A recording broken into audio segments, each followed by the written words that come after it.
Assalamualaikum warahmatullahi wabarakatuh. Halo sahabat Arkasiana semua. Salam sehat dan semoga senantiasa dalam keadaan baik ya.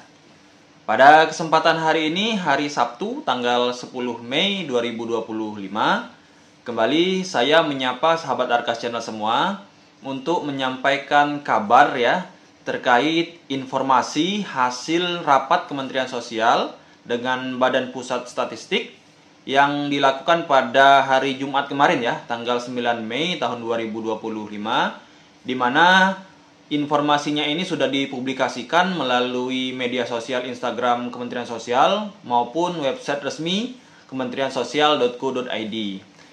Yang dalam pembahasannya ya, pada rapat tersebut disampaikan bahwa ada dua pokok bahasan ya yang disampaikan oleh Menteri Sosial.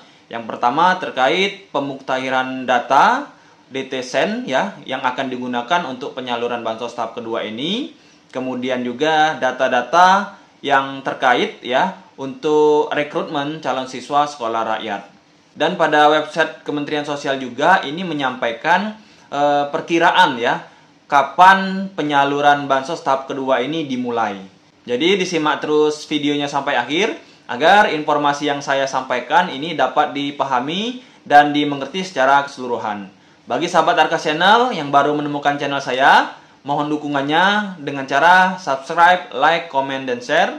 Jika informasi yang saya bagikan ini bermanfaat dan berguna bagi sahabat Arka Channel semua. Baik, langsung saja kita ke informasi selengkapnya. Sahabat Arka Channel, jadi pada hari Jumat kemarin ya, tanggal 9 Mei, Kementerian Sosial bersama dengan Badan Pusat Statistik atau BPS ini mengadakan rapat terkait pembahasan pemuktahiran DTSen ya atau data tunggal sosial ekonomi nasional dan juga data-data yang terkait dengan rekrutmen calon siswa sekolah rakyat ya. Pada rapat tersebut juga ini dibahas ya terkait perencanaan kapan dimulainya untuk penyaluran bansos tahap kedua tahun 2025.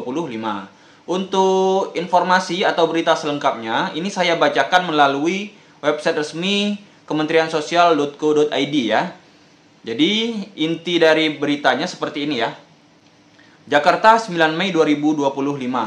Kementerian Sosial Kemensos bersama dengan Badan Pusat Statistik BPS membahas pemuktahiran data tunggal sosial ekonomi nasional atau DTSen untuk mendukung kelancaran penyaluran bansos pada triwulan kedua tahun 2025. Pertama, menyangkut soal pemuktahiran data. Kaitannya dengan DTSen, tentu keperluannya adalah untuk penyaluran triwulan kedua, penyaluran bansos triwulan kedua tahun 2025.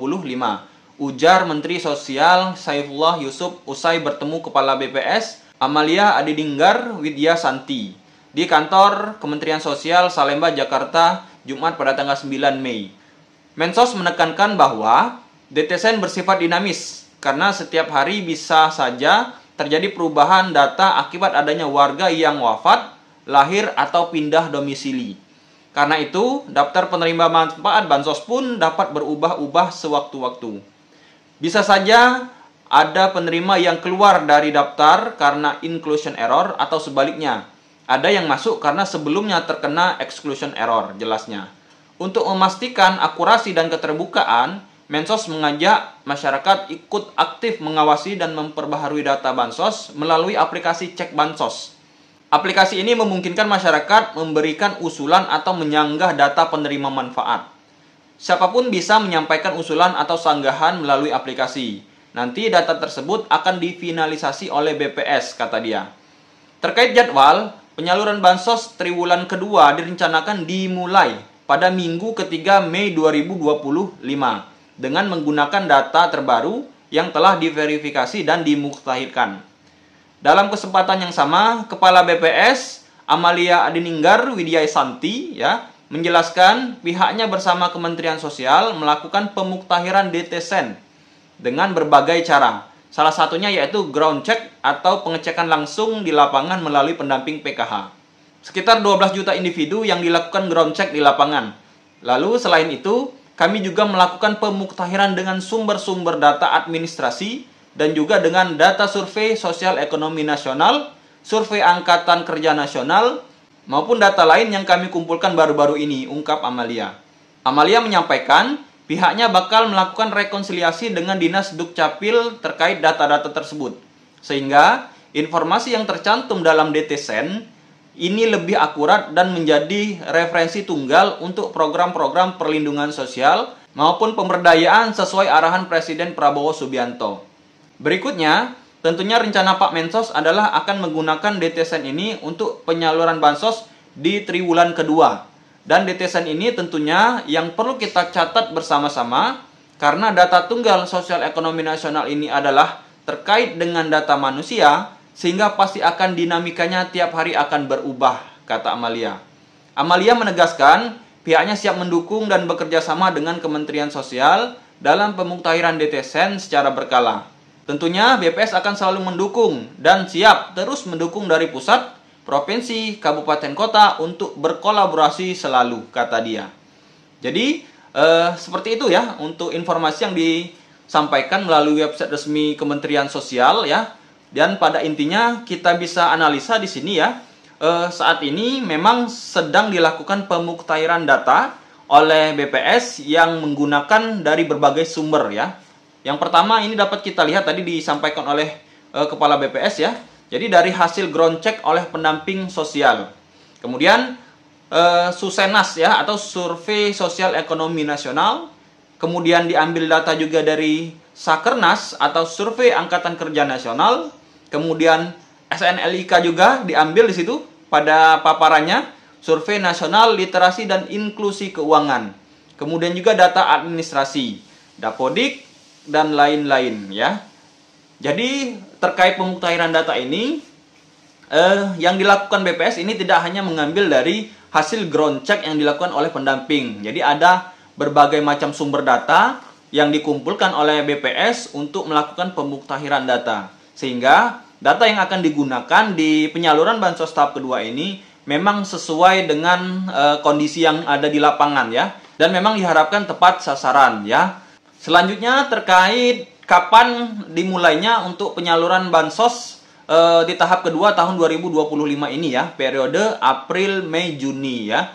Jadi seperti yang disampaikan pada website resmi Kementerian Sosial tadi ya, bahwasanya penyaluran bansos triwulan kedua ini akan dimulai pada minggu ketiga bulan Mei. Ini artinya ya kemungkinan besar tahapan awal untuk proses pencairan ini dimulai pada minggu ketiga. Tapi yang perlu dipahami bagi para KPM ya, pada minggu ketiga ini kemungkinan besar ya perkiraan kami ini baru akan dimulai ya, baru akan dimulai proses awal untuk penyaluran bansosnya.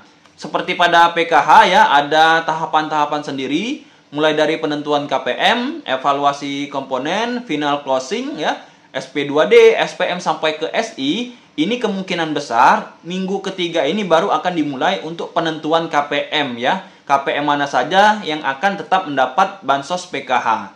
Karena memang kemungkinan di minggu kedua bulan Mei ini proses pemuktahiran data yang dilakukan oleh BPS ini masih berlangsung ya dengan menggunakan sumber-sumber data yang dimiliki oleh BPS. Dan ketika sudah selesai pemuktahiran yang dilakukan oleh BPS, barulah nanti Kementerian Sosial akan memulai tahapan awal untuk penyaluran bansos di triwulan kedua ya, April, Mei, Juni tahun 2025.